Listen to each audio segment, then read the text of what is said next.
Olá, galerinha. Dando continuidade aos nossos estudos, vamos aqui abrir o Minitab 17. Pronto. Vamos em Arquivo, Abrir. E aí eu vou procurar na pasta, na área de trabalho, onde que eu salvei o último projeto. 2023, Minitab.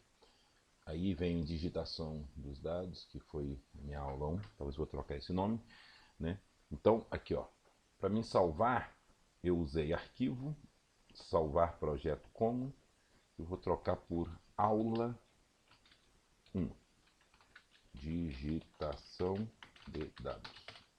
Pronto, esse vai ser o nome desse salvo com esse nome. Pronto, salvou. Legal?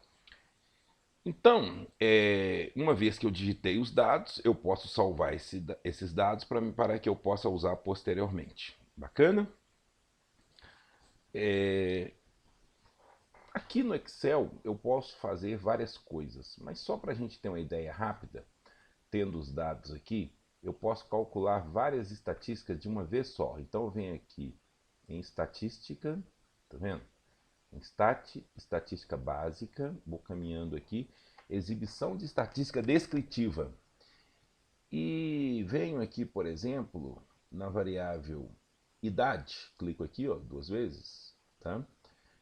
Desço aqui, ó, em estatística e, por exemplo, peço a média, desmarco esse erro padrão da média, quero desvio padrão, quero a variância, quero o coeficiente de variação, quero o primeiro quartil, a mediana, o terceiro quartil, quero a amplitude interquartílica, que é a distância entre o primeiro e o terceiro quartil, quero a moda, que é o valor que mais aparece, quero o mínimo, quero o máximo, quero a amplitude, que é a distância entre o mínimo e o máximo.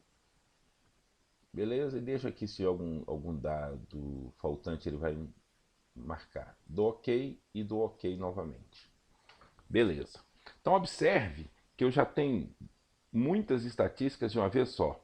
Eu já sei que a variável que eu estou estudando é a idade, que a média das idades é 37,38, com a variabilidade absoluta, que é o desvio padrão, de 10,83, uma variabilidade absoluta de 117,18, que é o quadrado do desvio padrão. Aqui, o coeficiente de variação é uma medida de variabilidade relativa.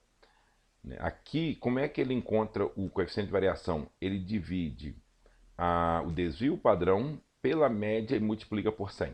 Tá? Então, a variação relativa da idade é em torno de 28,96. O mínimo, a menor idade foi 24 anos, a maior idade foi 62. Isso proporcionou amplitude aos 62 menos 24 de 38 anos. O primeiro quartil, ou seja, a idade na qual 25% das pessoas são menores e 75% são maiores, é 29 anos. A mediana é o valor que divide o conjunto de dados ao meio, ou seja, 50% das pessoas têm menos de 35,5 anos e os outros 50% das pessoas têm mais de 35,5 anos. O Q3 é o terceiro quartil, que corresponde a 75%. 75% das pessoas têm menos de 45 anos e somente 25% têm mais de 45 anos. A diferença interquartílica, que é a diferença entre o terceiro quartil e o primeiro quartil, é de 16, tá? É de 16, né? E a moda, temos duas modas, que são os valores que mais aparecem na moda, ou seja, a idade que mais tem nesse conjunto de dados é o 29 e o 36.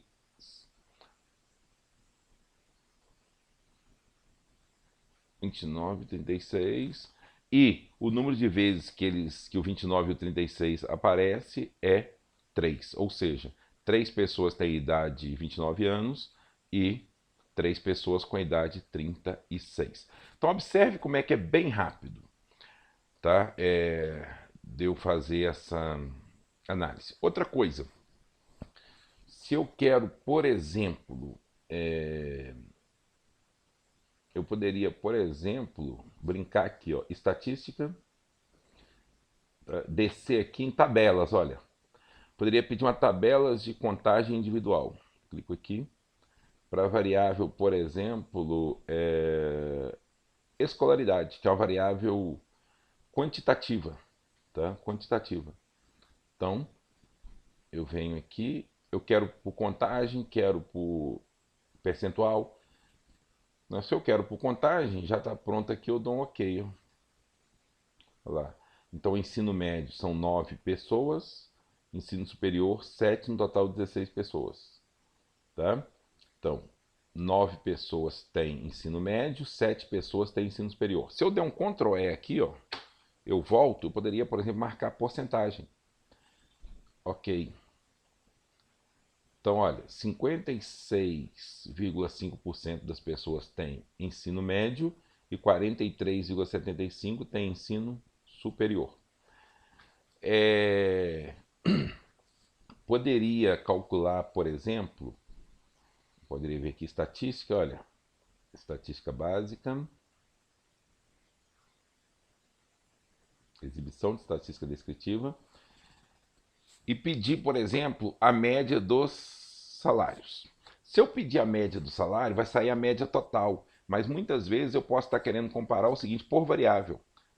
A variável que eu quero comparar é a escolaridade, então estou dizendo, eu quero comparar a variável salário, mas por escolaridade.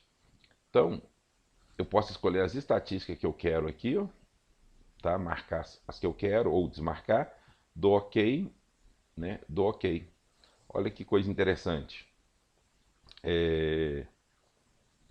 O ensino médio tem 9 pessoas, com o ensino superior tem 7.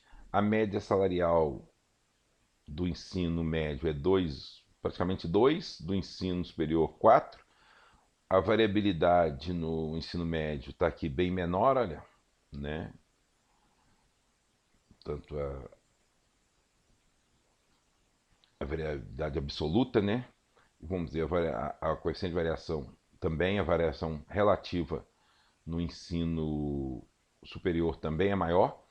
Né? Poderia ser menor, não tem problema nenhum, mas é maior. O mínimo. O menor salário no ensino médio é de 1,5, com o ensino superior é de 2,5. O primeiro quartil, ou seja, 25% das pessoas com ensino médio ganha menos de 1,9. No ensino superior, 25% ganha menos de 3. A mediana é 2 para o ensino médio e 3,5 para o ensino superior. O que significa isso? Que 50% das pessoas de ensino médio ganham menos de 2 salários mínimos, enquanto que 50% das pessoas com ensino superior ganham menos de 3,5 salários mínimos. O terceiro quartil, 2,15, ou seja, 75% das pessoas com ensino médio ganham menos de 2,15 salários mínimos, só 25% ganha mais, e aqui no ensino superior já é 5 salários mínimos. O máximo para o ensino médio é de 2 salários e meio, para o ensino superior 6 salários. A amplitude aqui de 1, né, de 1 salário, a amplitude aqui para o ensino superior foi bem maior, que é 3,5. Aqui eu tenho a diferença interquartil, a moda, tá? A moda para o ensino médio são 2 salários, a moda para o ensino superior 5 salários, né? Aqui tem 5 pessoas recebendo 2 salários mínimos e aqui tem 2 pessoas recebendo 5 salários mínimos. Beleza? Então a gente consegue fazer muita coisa. Uma outra coisa que eu posso fazer aqui é, por exemplo, vir aqui estatística, tabelas. Venho aqui, ó, tabulação cruzada. Aí eu posso, por exemplo, eu quero cruzar escolaridade com doença. Opa, desculpa. Escolaridade na linha e na coluna doença. Beleza? Quero a contagem. Tá? Quero a contagem. Dou OK aqui. Então olha que interessante. 5 pessoas tem ensino médio e algum tipo de doença. 4 pessoas têm ensino médio e nenhum tipo de doença. Total de pessoas do ensino médio, 9, tá? E aqui está dizendo que no ensino superior, 0 pessoas têm algum tipo de doença. Doente, sim ou não? 0. No ensino superior. 7 pessoas do ensino superior responderam que não tem doença. Total de 7. Quantas pessoas responderam doentes? 5. Sendo 5 do ensino médio e 0 do ensino superior. Quantas pessoas responderam não ter doença? 11. Sendo 4 do ensino médio e 11 do ensino superior. Tá vendo? Fiz uma tabulação cruzada. Posso dar um Ctrl E aqui, ó. Se eu não quero por contagem, eu poderia pedir por porcentagem total. Vou tirar a contagem aqui, porcentagem total. Ok. Olha lá. Pessoas que têm ensino médio e têm algum tipo de doença corresponde a quantos por cento? Pessoas que têm ensino médio e não têm nenhum tipo de doença corresponde a quantos por cento? Pessoas com ensino superior e algum tipo de doença, 0%. Pessoas com ensino superior sem nenhum tipo de doença, 43,75%. Beleza? Se eu der um Ctrl E aqui, ó, e voltar, eu poderia pedir essa porcentagem, por exemplo, em vez de pedir pelo total, eu poderia olhar, por exemplo, porcentagem por linhas. Aí, ó. Aí ele me responderia o seguinte: no ensino médio, 55,56% das pessoas têm algum tipo de doença, enquanto 44,44% não tem nenhum tipo de doença. No ensino superior, 100% não tem nenhum tipo de doença, tá vendo? Então, fez por linha. Poderia fazer por coluna também. Então, ele agiliza demais o nosso trabalho. Então, na aula de hoje, nós vamos simplesmente começar a trabalhar com o Minitab. Vocês vão digitar e salvar alguns dados e depois vão analisar. Forte abraço.